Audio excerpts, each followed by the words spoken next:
ওহে বন্ধুরা, আমি মোহাম্মদ আব্দুর রাজ্জাক ইন্টারলক এডুকেশন সেন্টারের পক্ষ থেকে সবাইকে স্বাগতম। আজকে আমরা পার্টস অফ স্পিচের একটি অংশ প্রোনাউন, যা ওয়ার্ড হিসাবে ব্যবহৃত হয় সে সম্পর্কে আলোচনা করব।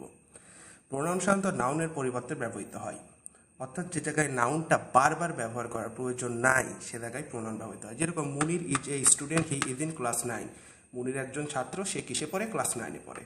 তো সেটাকে ঘুরে ফিরে মুনিরই, তো মুনিরের পরিবর্তে আমরা বসালাম কি? হি। এই হিটাকে প্রোনাউন, কারণ কি হিটা প্রোনাউন? কারণ এটা নাউন মুনিরের পরিবর্তে ব্যবহৃত হয়েছে। তো নাউনের মতো প্রোনাউনেরই কয়েকটা ভাগ আছে, যেরকম পার্সোনাল প্রোনাউন। পার্সোনাল প্রোনাউন আবার 3 ভাগ, যেরকম first person, second person, third person. তো পার্সোনাল প্রোনাউন উদাহরণ হচ্ছে I, we, reflexive, myself, themselves, demonstrative, this, that.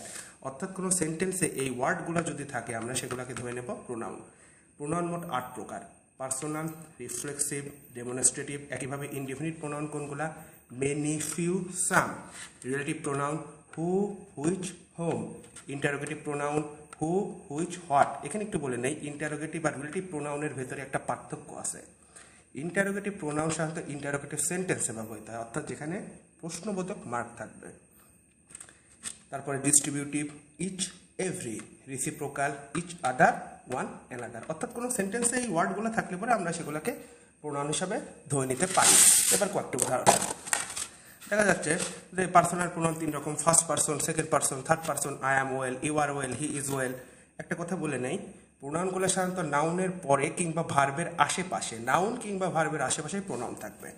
যেরকম হি হার্ট হিমসেলফ, সে নিজেকে আঘাত করলো। এটা কি প্রোনাউন? Reflexive pronoun. এই যে হার্ট ভার্ব, তার ঠিক পাশেই আছে। দিস ইজ মাই পেন, পেনটা নাউন, এই পেনটাকে নির্দেশ করতেছে দিস, তার মানে এটা প্রোনাউন। কিন্তু এটা কি প্রোনাউন? Demonstrative pronoun.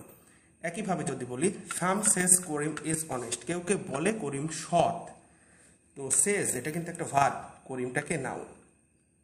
করিমের সম্বন্ধে কি কথা বলতেছে? সাম। এই সামটা অবশ্যই একটা কি প্রোনাউন, এবং সেই প্রোনাউনটা কি প্রোনাউন? যদি আমরা হিসাব করে দেখি, এই সামটা অবশ্যই ইনডেফিনিট প্রোনাউন। আচ্ছা, এবার যদি বলা যায় যে I knew the man who lost his pen, আমি সেই ব্যক্তিকে চিনি যে তার কলমটি হারিয়েছেন। তো লস্টের ঠিক আগে কে আছে? হু আছে। তাহলে এই হুটা কি প্রোনাউন? Relative pronoun. এবার যদি বলি হু ব্রোক দ্য গ্লাস, কে গ্লাসটি ভেঙেছিল? প্রশ্নবোধক, তার মানে বোঝাই যাচ্ছে এটি interrogative pronoun. Each can do this, প্রত্যেকে এটি করতে পারে। ক্যান ভার্ব, তার ঠিক পাশেই আছে কিংবা আগেই আছে কিংবা পেছনেই আছে, তার মানে এই ইচটাকে অবশ্যই প্রোনাউন। এবার we should help each other, আমাদের প্রত্যেককেই একে অপরকে সহায়তা করা উচিত। হেল্পটাকে অবশ্যই ভার্ব, সাহায্য, সহায়তা, তার ঠিক পাশে যে আছে ইচ আদার, সেটা প্রোনাউন। যদি বলা যায় কি প্রোনাউন? Reciprocal pronoun. ধন্যবাদ সবাইকে।